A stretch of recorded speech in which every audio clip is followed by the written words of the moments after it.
We will have 50 to 100 E85 dispensing stations available in different parts of India. हमारी सरकार ने E20 petrol launch करने के बाद अब एक ही सिंगल महीने में E85 पेट्रोल को लॉन्च कर दिया इंडिया में।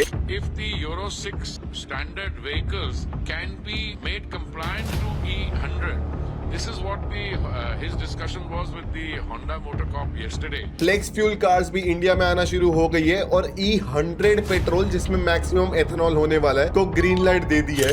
अब 100% इथेनॉल ऑटोमोबाइल में यूज़ करने के लिए अनुमति देने वाला जो नोटिफिकेशन है वो हमने निकाला है।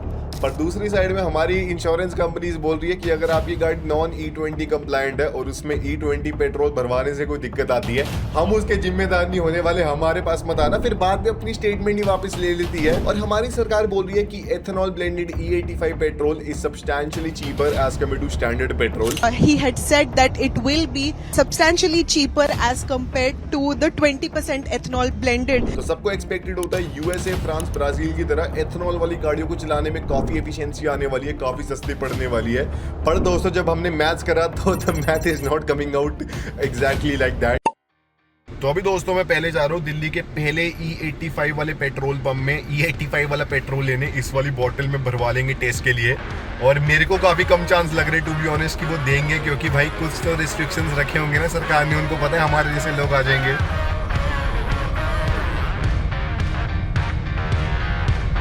दोस्तों अब ये वाला पेट्रोल पंप है जहाँ पे E85 पेट्रोल मिलता है। मैं आपको एक बार दिखाता हूँ, रुको।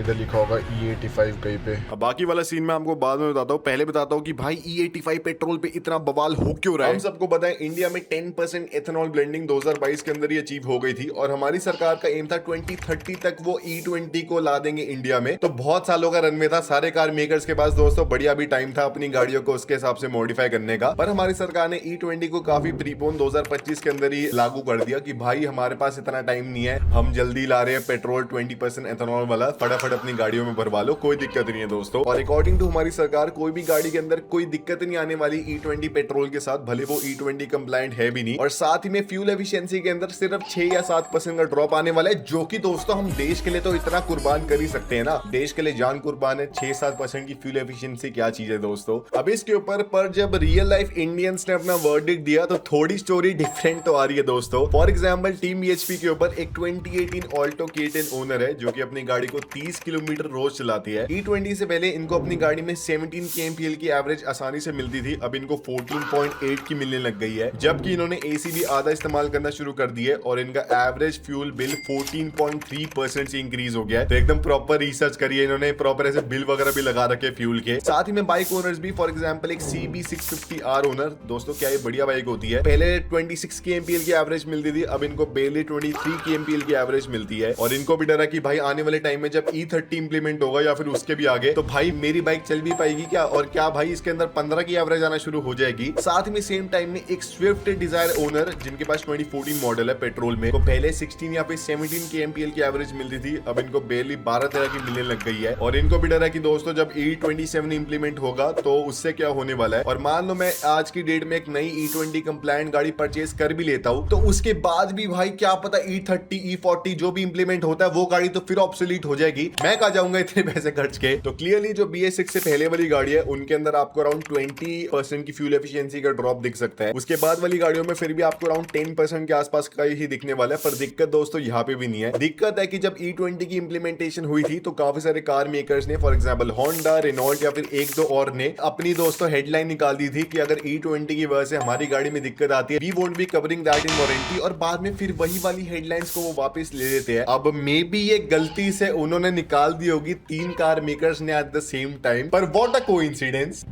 और यहाँ तक भी दोस्तों स्टोरी फिर भी ठीक थी, पर अब हमारी सरकार ने E85 पेट्रोल को ऑफिशियली इंडिया में लॉन्च कर दिया है और इसको सपोर्ट करने के लिए मारुति ने अपनी वैगनआर का एक फ्लेक्स फ्यूल वाले वर्जन को इंडिया में लॉन्च कर दिया, जिसका मैं आपको प्राइस बाद में बताता हूँ। पहले बताता हूँ फ्लेक्स फ्यूल गाड़ी में डिफरेंस क्या होता है एज कम्पेयर टू स्टैंडर्ड गाड़ी। तो फ्लेक्स फ्यूल वाली गाड़ी क्योंकि एथेनॉल के ऊपर चलती है और एथेनॉल वाले E85 पेट्रोल में अराउंड 30% लेस पावर होती है as compare to standard petrol, तो इसकी फ्यूल इंजेक्टर्स के अंदर ज्यादा कैपेसिटी होती है ताकि वो और जल्दी पेट्रोल को अंदर इंजन में पंप कर पाए ताकि पावर एकदम सेम रहे। साथ ही में हायर फ्लो पंप को डाला जाता है जो कि फ्यूल टैंक से और ज्यादा पेट्रोल को खींच के इंजन तक पास ऑन कर पाए ज्यादा जल्दी स्पीड से। साथ ही में क्योंकि स्टैंडर्ड गाड़ी की फ्यूल टैंक और पाइप्स नॉर्मल पेट्रोल को हैंडल करने के लिए बने होते हैं तो वो करोड़ नहीं करते, तो मे बी वो थोड़ा बहुत रिएक्ट करके करोड़ करना स्टार्ट कर दे। तो इसलिए non corrosive materials for example aluminium या फिर हाई क्वालिटी स्टेनलेस स्टील से अपग्रेड करना पड़ता है फ्यूल टैंक को और पाइप्स को ताकि वो करोड़ ना करे। और साथ ही में दोस्तों क्योंकि फ्लेक्स फ्यूल वाली कार्स E20 पेट्रोल पे भी कंप्लायंट होती है, E85 पेट्रोल पे भी कंप्लायंट होती है, तो उनके अंदर मल्टी मैप ECU कैपेबिलिटीज डाली जाती है ताकि वो सेंस कर ले कौन सी ग्रेड का पेट्रोल डला हुआ है और उसके हिसाब से अपने फ्यूल इंजेक्टर्स और पंप को ट्यून कर दे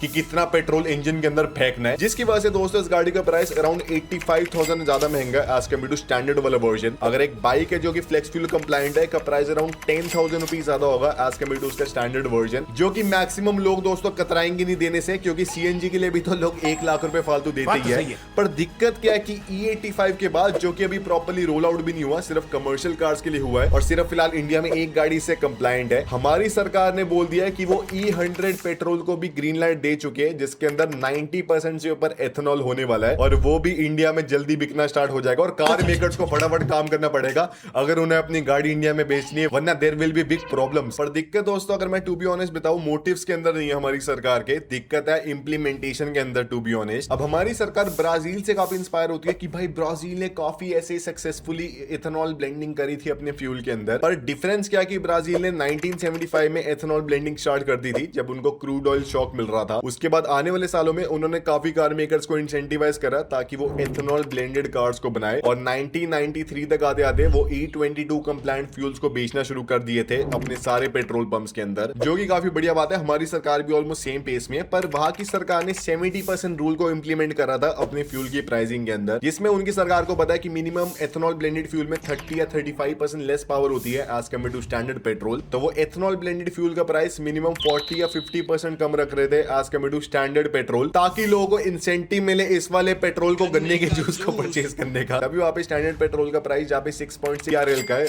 एथेनॉल ब्लेंडेड फ्यूल का प्राइस 4.4 BRL के आसपास का है, तो ऑलमोस्ट 50% का डिफरेंस आप मान सकते हैं, जिसकी वजह से जो कॉस्ट टू डिस्टेंस वाला रेशियो है एकदम मेंटेन रहता है, जिसके अंदर जैसे दोस्तों हम पर किलोमीटर कॉस्ट कैलकुलेट करते हैं ना, fuel price divided by kilometre driven, जिसके हिसाब से मान लो कि एक स्टैंडर्ड पेट्रोल का प्राइस किसी कंट्री में 100 रुपए का मान लो और E85 पेट्रोल का प्राइस है अराउंड 40% लेस 60 रुपए का। अब स्टैंडर्ड गाड़ी जहाँ पे 15 kmpl की एवरेज निकालेगी, E85 कंप्लायंट गाड़ी अराउंड 10 या 11 kmpl की एवरेज निकालेगी, काफी कम है, पर फिर भी क्योंकि 40% कम है वहां पे फ्यूल का प्राइस, तो E85 गाड़ी को चलाने में अराउंड 20% लेस कॉस्ट आएगी as compare to standard petrol वाली गाड़ी को चलाने में।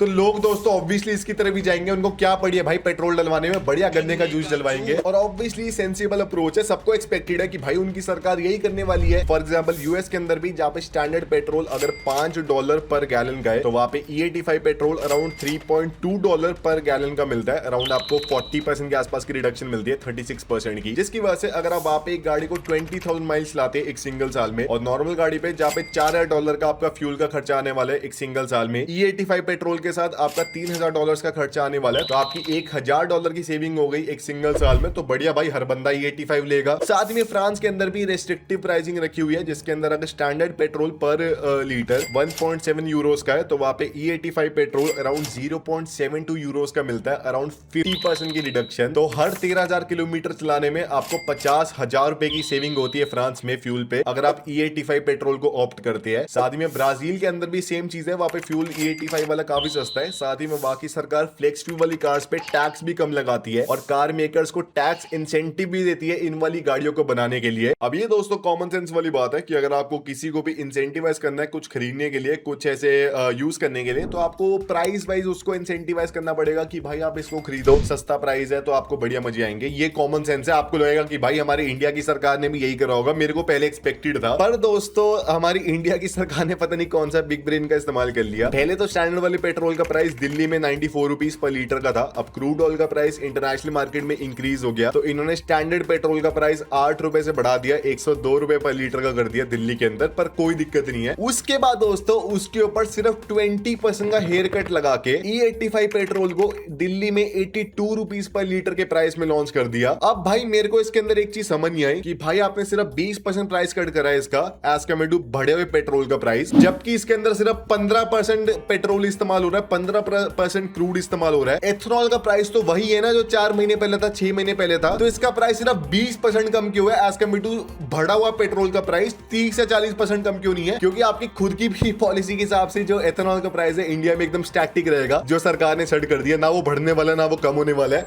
How does that even make any sense? आपने सिर्फ 20% का प्राइस रिडक्शन करा है, क्या आपने दूसरी कंट्री से कुछ देखा नहीं था? और साथ ही में जो फ्लेक्स फ्यूल वाली वैगनर है वो 80,000 रुपए महंगी है एज कम्पेयर टू स्टैंडर्ड वाली वैगनर। तो अगर मैं आपको दोस्तों क्रक्स दूं, जहां पे एक स्टैंडर्ड वैगनर मान लो आपको दिल्ली में 15 की एवरेज देने वाली है, फ्लेक्स फ्यूल वाली वैगनर आपको अराउंड 11 kmpl की एवरेज देने वाली है। अब उसके हिसाब से अगर आप डिवाइड करें पर किलोमीटर कॉस्ट जो दोनों गाड़ियां इस्तेमाल करेगी फ्यूल, जहां पे स्टैंडर्ड वैगनर आपको ऑलमोस्ट 6.8 रुपीज पर किलोमीटर की कॉस्ट करने वाली है 15 kmpl के एवरेज के साथ। E85 वाली वैगनर आपको दोस्तों 7.3 रुपीज पर किलोमीटर की कॉस्ट करने वाली है। तो 50 पैसे पर किलोमीटर आपको ज्यादा देने पड़ेंगे एक इंफीरियर क्वालिटी वाले प्रोडक्ट को इस्तेमाल करने के लिए, और जबकि जिसके लिए आप 80,000 रुपए इन फ्रंट ज्यादा दे रहे हो। How does that even make any sense? अब जो इन फ्रंट वाली कॉस्ट है उसके ऊपर हमारी कार बॉडी बोल रही है सरकार को कि भाई आप जीएसटी जो 18% लग रहा है एकदम फ्लैट लाइन कम करके 5% में कर दो, तभी हम सस्ती कार्स को बना पाएंगे और सेम प्राइस में दोनों कार्स को ला पाएंगे, जो कि सेंसिबल अप्रोच है। पर अभी पता नहीं हमारी सरकार की इसके ऊपर क्या इंप्लीमेंटेशन होने वाली है। और जो E100 वाला फ्यूल है जो कि आने वाले शायद 1 साल के अंदर भी रोल आउट हो जाएगा, उसका भी प्राइस मुझे लगता है सिर्फ 10% और कम होगा एज कम्पेयर टू E85। तो वो 70 रुपए लीटर का हो सकता है मैक्सिमम, पर पावर आपको 40% का मिलने वाली है।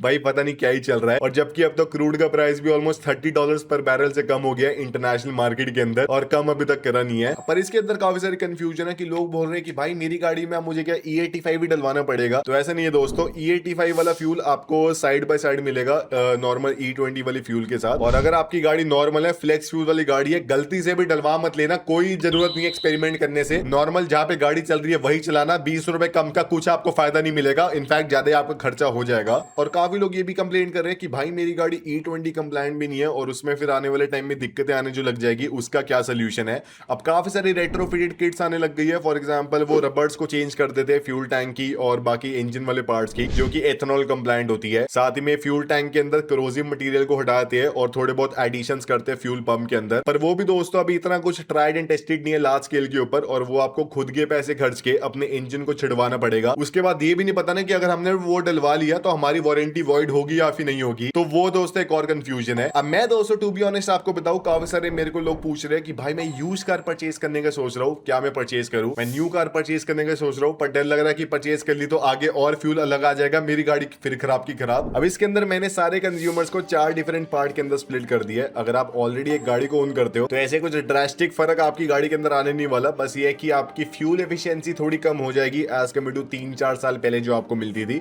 और आपको स्टैंडर्ड E20 पेट्रोल ही भरवाना जैसा पहले करते थे। सेकंड लोग वो है जो दिल्ली या फिर मुंबई या फिर मेन मेट्रोपॉलिटन सिटी से है और वो एक नई कार परचेज करने का सोच रही है। तो अगर उनके पास ईवी इंफ्रास्ट्रक्चर प्रॉक्सिमिटी में है उनके घर के आसपास, मतलब वो चार्ज कर सकते हैं गाड़ी को, ट्राई कर सकते हैं चार्ज करने का, तो मैं दोस्तों उनको सजेस्ट करूंगा कि अगर वो 15 लाख से 20 लाख से नीचे की गाड़ी को सोच रहे हैं परचेज करने का, तो भाई एक इलेक्ट्रिक गाड़ी परचेज कर लो ना। आपके ऊपर कोई स्क्रूटिनी होने वाली है, आपको कोई फर्क नहीं पड़ने वाला कि 85% लैंडिंग हो रही है, 20% लैंडिंग हो रही है, बिजली तो सेम ही आनी है, गाड़ी आपकी सेम ही चार्ज होनी है। और आने वाले टाइम में जितनी डिमांड इलेक्ट्रिक व्हीकल्स की बढ़ रही है, मेरे ख्याल से इनकी रीसेल भी थोड़ी सही होने लग जाएगी। तो अगर आप एक यूज इलेक्ट्रिक व्हीकल भी परचेज कर सकते हैं as your main primary car in your city, वो दोस्तों काफी एक सही अप्रोच है। वहीं पे दूसरे लोग हैं जो कि दोस्तों आउटर स्टेट से, फॉर एग्जांपल राजस्थान से, मध्य प्रदेश से है, जिनके यहाँ पे इतने स्ट्रिक्ट रूल्स नहीं है एमिशन के रिगार्डिंग। तो पहली मेरी आपको सजेशन है, अगर आपका बजट बढ़िया 20-25 लाख के ऊपर का, तो भाई एक डीजल गाड़ी परचेज कर लो, मेरी बात मान के ना। आपके उधर अभी डीजल का इतना कुछ ऐसे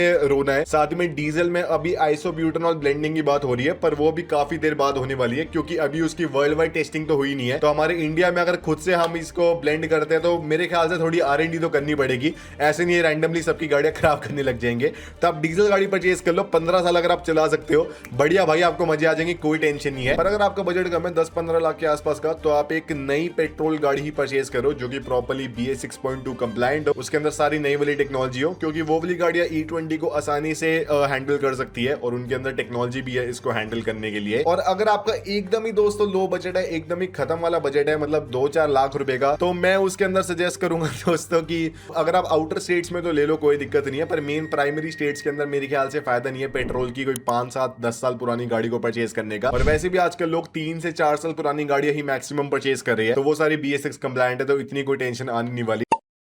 ये देखो दोस्तों, इस 82 रुपीज पर लीटर का आ रहा है। तो भाइयों हम आ गए पेट्रोल पंप से वापस और खाली बोतल लेके। अब मैंने पूरा ट्राई मार लिया डिफरेंट सिनेरियोस बना के कि भाई स्कूल का प्रोजेक्ट है, प्लीज थोड़ा सा दे दो, 30 40 50 ml बस प्रोजेक्ट के लिए चाहिए। पर मेरे को क्या लगता है कि E85 पेट्रोल के लिए हमारी सरकार ने स्पेशल पेट्रोल पंप वालों को बोला हुआ है कि भाई ये तो गलती से बिल्कुल मत दे देना किसी को, तुम्हारे कोई ऐसे चोमू सा बंदा आके फिर टेस्ट कर लेगा। तो वो मेरे ख्याल से स्पेशल उन्होंने करा हुआ है। भाई मैंने सब कुछ ट्राई मार लिया। भी बनवाया थोड़ा सा, बस इतना मैं ऐसे नहीं, पूरी बोतल थोड़ा सा भर दीजिए कहते हैं सॉरी है इसके लिए सर, प्लीज। स्कूल प्रोजेक्ट के लिए ये वो मैं क्या बात ठीक करूंगा। है, आप अपनी जगह ठीक है सर, हम भी अपनी जगह ठीक है। बाकी दोस्तों मैं टू बी ऑनेस्ट आपको बताऊं तो ये इंसेंटिव हमारी सरकार का इतना बुरा नहीं है। हर एक कंट्री जो कि अपने फॉरेक्स रिजर्व बचाना चाहती है वो ये करेगी। बस मेरे ख्याल से जो कैलकुलेशन वाली इंप्लीमेंटेशन है कि लोगों को कुछ भी इंसेंटिव नहीं मिल रहा एथनॉल ब्लेंडेड फ्यूल को इस्तेमाल करने का, वो दोस्तों उसकी वजह से लोग थोड़े दुखी है। वरना अगर उनकी 20% से फ्यूल एफिशिएंसी कम हो रही है गाड़ियों की, पर उनको 30% चीपर पेट्रोल मिल रहा है, लिटरली मैं आपको प्रॉमिस करता हूँ कोई आपके ऊपर बुरा नहीं बोलने वाला, किसी को परेशानी नहीं होने वाली। बस दिक्कत ये हो रही है कि पेट्रोल का प्राइस बढ़ गया 10% से, फ्यूल एफिशिएंसी 20% से कम हो गई है। तो जहां मैं साल का 1 लाख रुपए पेट्रोल पे खर्चता था, अब मेरे 30,000 रुपए और एक्स्ट्रा जा रहे हैं पेट्रोल खरीदने में। ये बस आप ठीक कर लो।